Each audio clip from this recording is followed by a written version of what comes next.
Greetings and welcome to the channel. So if you clicked on this video, I appreciate you. So I want to give a bit of a disclaimer here because I'm going to be covering topics relating to the gaming industry, specifically Nintendo, Sony, and Microsoft.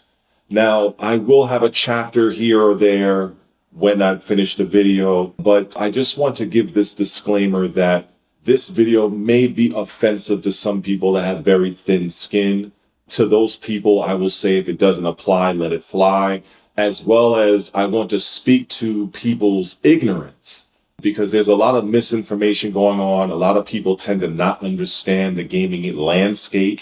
People who still say that Microsoft, the Xbox is dead, for example, it's absolutely nonsense.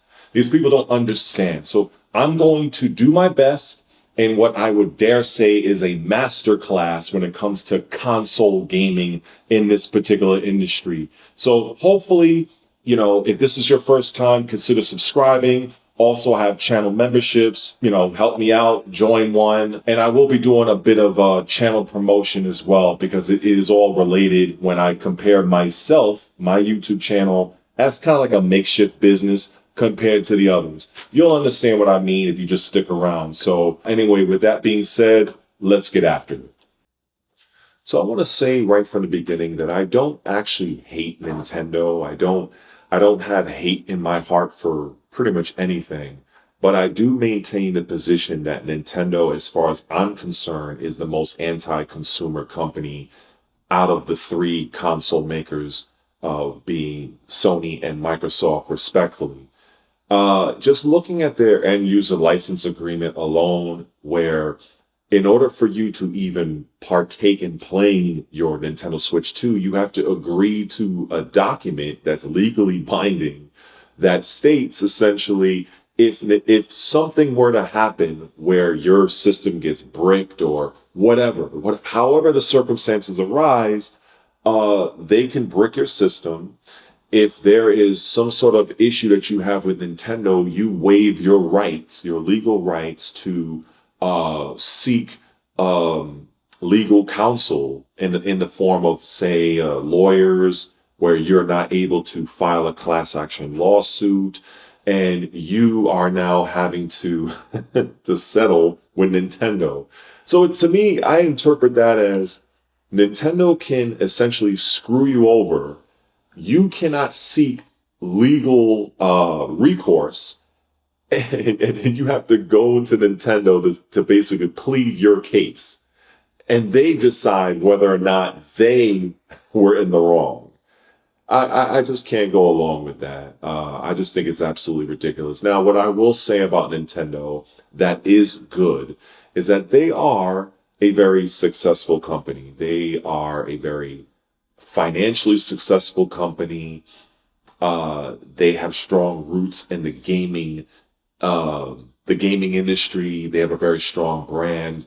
And as a result, they are able to command a higher price, which is partly the reason why the Nintendo Switch 2 costs $450. There's no way that console is worth $450. But because the system is like a hybrid and it does have portable functionality, it does not have that much competition in that space. It really doesn't. So they are able to charge a premium. That's pretty much why. And Nintendo, I have to give them credit that they have convinced their diehard fans that titles like Mario Kart are actually worth $80 to $90. That is, that's absolutely incredible. But kudos to them. I am happy that there are many people out there that are excited. They're looking forward to a new console. So I'm not looking to take anybody's joy away because I felt the same way when the Xbox Series X was soon to be released. I was excited. I couldn't wait to get the system.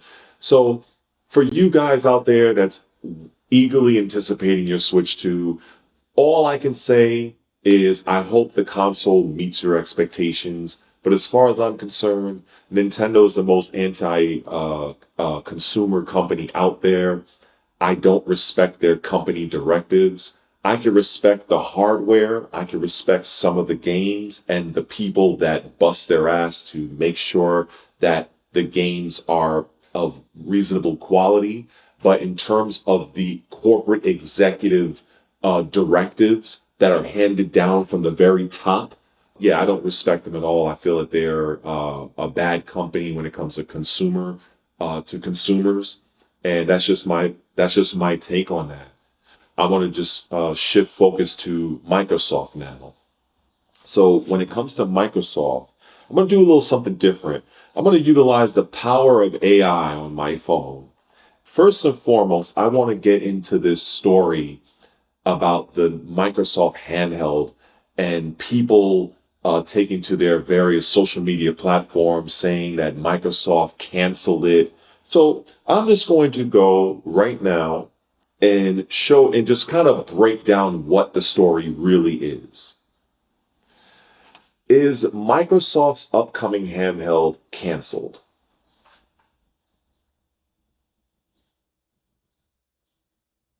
So as you can see right there, so let me just go on and read it. It says here that no, Microsoft's rumored first-party Xbox handheld has not been canceled, but its development has been paused. See, there's a difference between pausing development and canceling development. So all of you people out there, and you know who y'all are, that go on your Twitter and make your little YouTube content saying that Microsoft canceled the development. Stop with the nonsense, okay? So let's go on what is known. So the development is paused, and the focus shift is the company is now prioritizing improvements to Windows 11 gaming performance, especially for handheld devices. So third-party collaboration, Microsoft is focusing on optimizing Windows 11 for handhelds and working with partners like Asus on devices such as Project Keenan, an Xbox branded handheld. That's what's showing right here, right? It's showing right here. And they're still invested. While the first party handheld is on hold, Microsoft is still investing in developing its own Xbox gaming handheld technology for the future. So it's not canceled. The reports emphasize that the project is not canceled, but rather sidelined. So basically, all of these is basically essentially repeating itself. Pretty much the point is that the Xbox handheld is not canceled. So let's just hopefully we can dispense with the nonsense of they cancel it. So that's just not what it is. This whole notion, whenever I go on social media and people say Xbox is doomed because they're putting games on PlayStation and this, that, and the other, I don't think people really understand the general premise and strategy Microsoft is employing. So allow me to try to educate some of you out there respectfully. Microsoft makes money off of their hardware. Now, number one, you might scoff at that and say, well, Microsoft, they're going to cancel their hardware. They're getting out of the hardware race. There're going to be no more consoles. That, again, is also actually complete trash and nonsense. Microsoft is fully committed to update a new console that's going to take over the Xbox Series X. So that project is still full speed ahead. It's just that the handheld, as I just read, has been put on hold. So let's just let that sink in. Now, Microsoft makes money off of their hardware. Maybe not that much, but people, millions and millions of Xbox users have a console, myself included. So they're making money off of that. Not much, but they are. They're also making money off of their peripherals, their games. They're making money off of their DLC. They're making money off of their Game Pass memberships. They're making money off of their PC Game Pass because it's a different SKU. They're also making money off of every time somebody buys a game on a Sony platform because they've negotiated a deal with Sony to where For every sale of a Microsoft product on a PlayStation, Microsoft gets 70%. So if we factor all of those revenue streams that I just broke down, Microsoft is winning. Not to mention that Microsoft is $1 trillion company. So I fail to understand how anybody on the X platform, any of these so-called content creators that are supposedly experts, I fail to understand how is $1 trillion company that has the backing of their CEO, Satya Nadella, that is basically telling Phil Spencer, I am fully behind the Xbox brand, and they are constantly investing millions upon millions of dollars into the infrastructure of the Xbox Live, you know, the internet service, or should I say the online service rather, the cloud technology, it's mind-boggling to me whenever I go onto X and I see so many people come out with these ridiculous takes that Microsoft is on the decline, Microsoft is going to be third party. These people do not know what they're talking about. Microsoft has the financial capital, being $1 trillion company, to operate on both fronts. Microsoft can be, they will continue to push out hardware, and they can also be third party. They are essentially a hybrid company at this point. The console wars, let me just put this out there. The console wars died in the 7th generation. When the PlayStation 3 managed to miracle its way past the Xbox 360 with the game The Last of Us, that basically was the end of the console wars. There is no console war. The only ones that continue to push this ridiculous narrative are people like yourself, and you know who you are, and the other so-called YouTuber experts and gurus that want to keep farming, what do you call it, engagement farming, because they know many of their subscribers are going to tune in. Like, there is no good console war. The console war is over. Okay, it's been done. So, but I understand it is a fancy buzzword, but in reality, it's done. Microsoft doesn't even consider you PlayStation fanboys. They don't consider Sony PlayStation as even competition. You know who Microsoft's competition is at this point?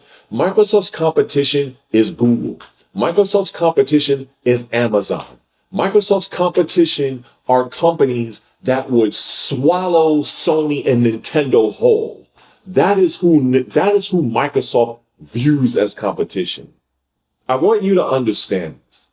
So it makes me want to bash my head against this brick wall behind me. Like, people, like, this is the reality. And I don't mean this as no disrespect, but it's going to come off as this way. Most gamers just are good at mashing buttons on their controller. When it comes to business, when it comes to understanding the gaming industry, most of the gamers out there don't know what the hell they're talking about. They don't. They truly don't. And maybe you have a few that might know a little nuggets of information and they overestimate what they know. But whenever I listen to somebody or read somebody's comment on a social media platform, and I'm reading these outrageous takes. Oh, well, you know, Microsoft is putting Gears of War and their first party games on Sony, and I'm just like, you don't understand what's happening here? You really think that Microsoft is doing this for free? You really think that Microsoft says, you know what, Sony? Here's Gears of War. Here's Indiana Jones. Here is Forza. For free. This is why sometimes it's hard for me to take many of those people seriously online, because I laugh at them. They have absolutely no clue what they're talking about. Microsoft is making 70% off of every transaction that is a Microsoft title on PlayStation. Do you guys not realize this? So if we look at the facts that there are more people that have a PlayStation in their home than an Xbox worldwide, if you factor in all of those people, look at it in terms of all of those 70% transactions that's coming right back to Microsoft. On top of Microsoft making money off of Game Pass console, peripherals, their own DLC, money off of people like me that have consoles, right? How can you come to the conclusion that Microsoft's in trouble? It's just, I don't know, man. I have to laugh. It's a joke. It's an absolute joke. See, Sony and Nintendo could not do what Microsoft is currently doing. You think Sony? Let me put it to you this way. If Microsoft really wanted to, if they wanted to, and if the FTC, the Federal Trade Commission, wouldn't make a fuss, Microsoft could outright buy Rockstar. They could just have Grand Theft Auto 6 on Microsoft. That's how much money Microsoft is working with. You really think Sony could buy Rockstar? You think Nintendo could buy Rockstar? It boggles my mind, the amount of misinformation, the outrageous takes that people come up with. It truly does. I have to keep repeating it. Those people have no idea what they're talking about. And then it makes it even more funny when I respond and I'll say something alluding to the fact of, hey, I don't think you guys know what you're talking about. And then they'll tell me, I don't know what I'm talking about. And it's like, and that's part of the reason why I'm making this video. And this is something that I also know. Whenever I make a video, I'll have some people in the comment section, I'll say, yeah, but you didn't mention this, or you didn't mention that. To those people, I'll say this.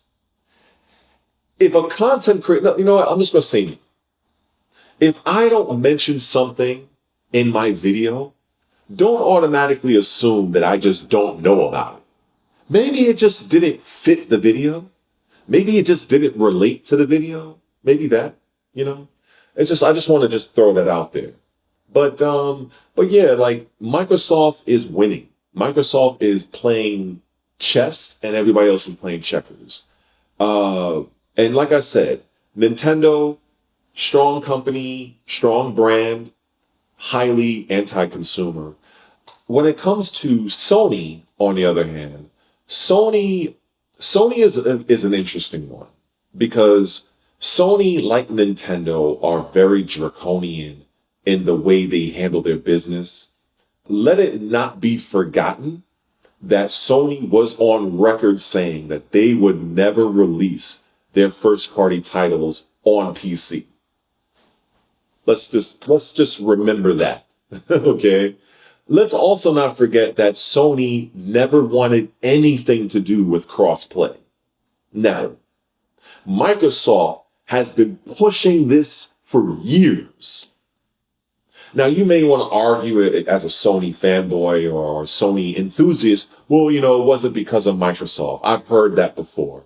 Because there were some lawsuits. Well, I don't want to say lawsuits, but there were some articles, I believe from Epic or something to do with Fortnite where they were putting pressure on Sony. So to give them some proper credit, yes, there were other companies that were instrumental in getting Sony to finally show some pro-consumerism, okay, and having crossplay be a thing. But let's not forget and overlook the influence that Microsoft also had in bringing Sony to the crossplay party.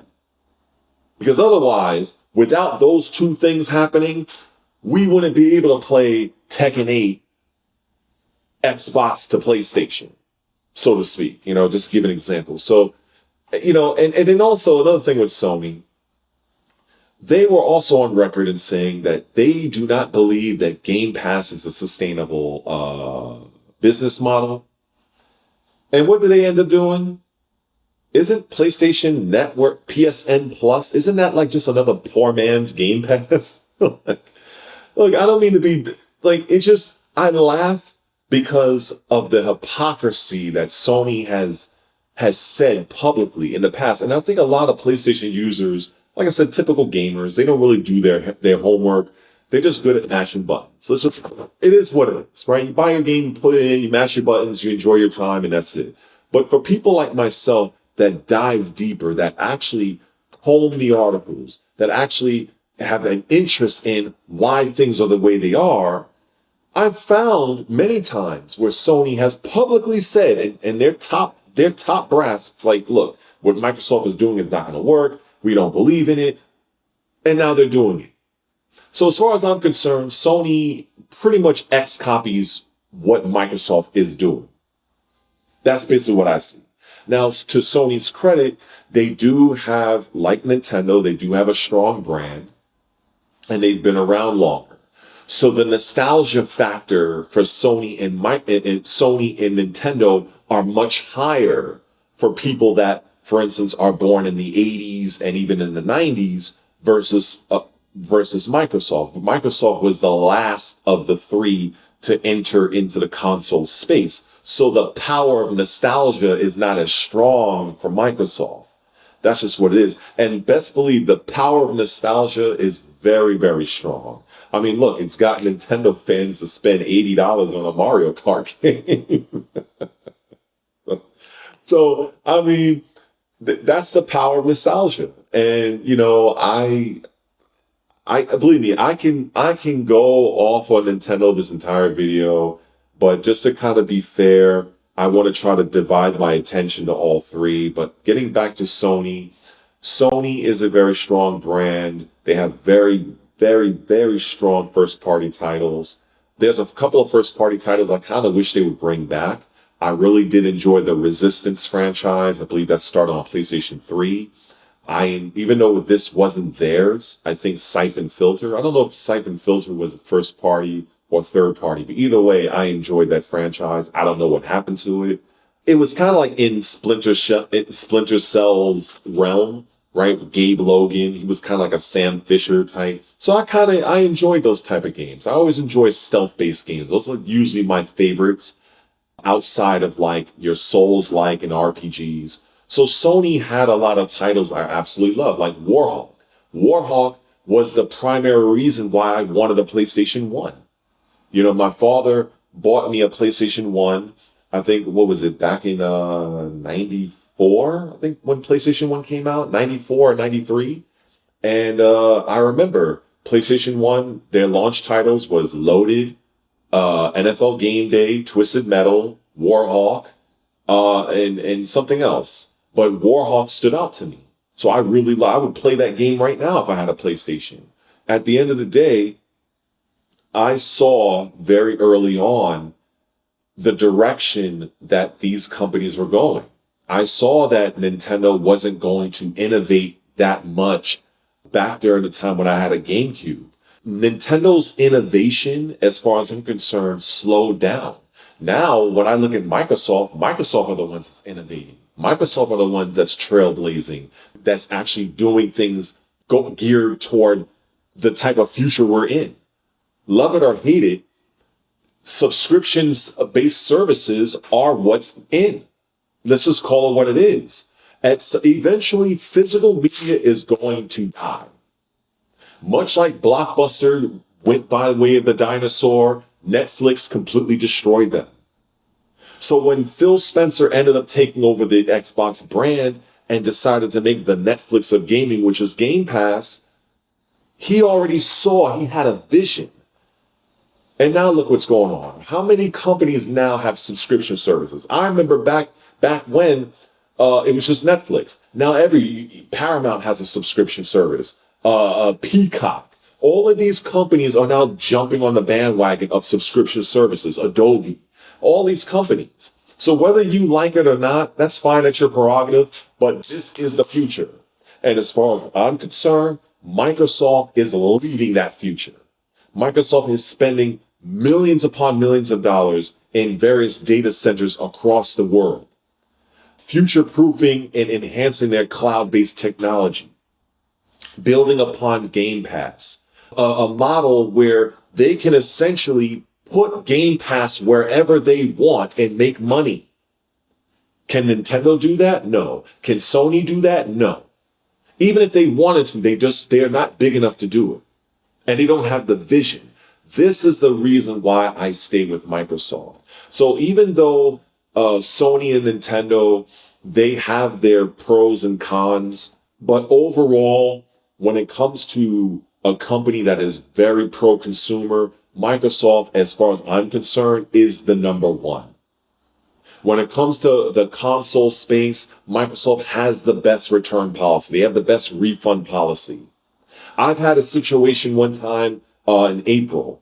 I told this story to somebody in a comment where, I'm poor. I don't have a lot of money. This is why I'm hoping for people to actually join my memberships now that I'm monetized, so I can get a little bit of money here and there and continue doing what I love to do, which is making videos. I was low on money, and this was around mid-April this year, 2025. I was not aware that I was able to get a refund on my Game Pass membership that was 2 weeks in.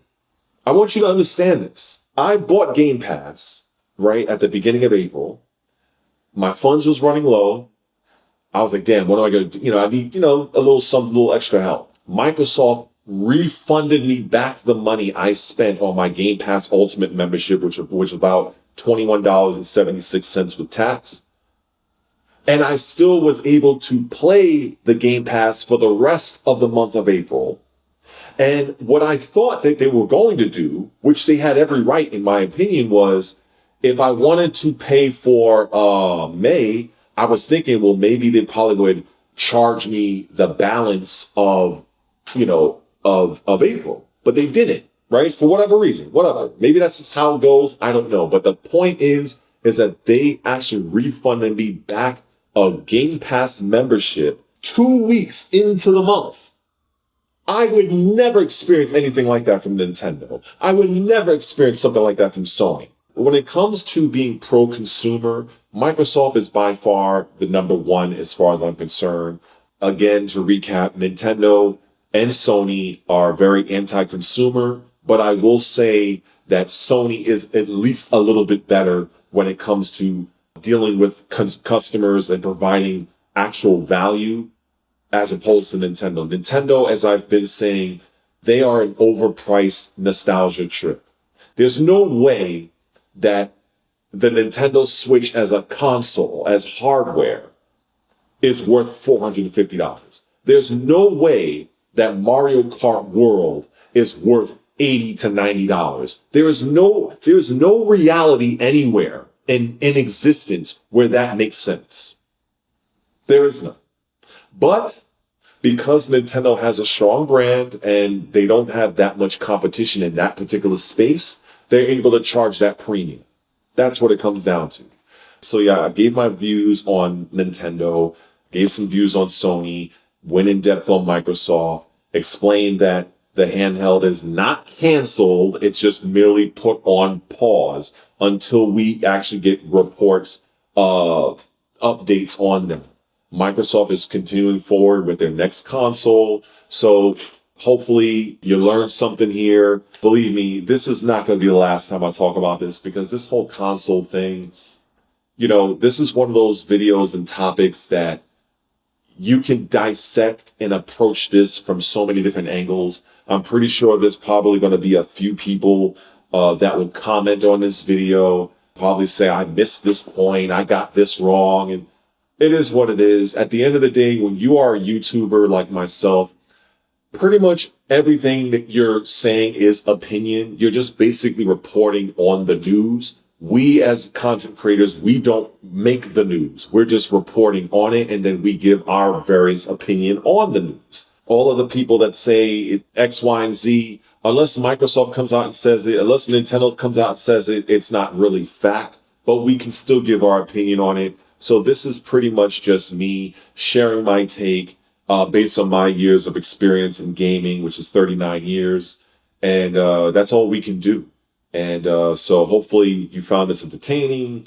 If this is your first time here, consider subscribing. Also consider joining the membership as well. Even if it's the low end, trying to get a little couple of dollars here and there.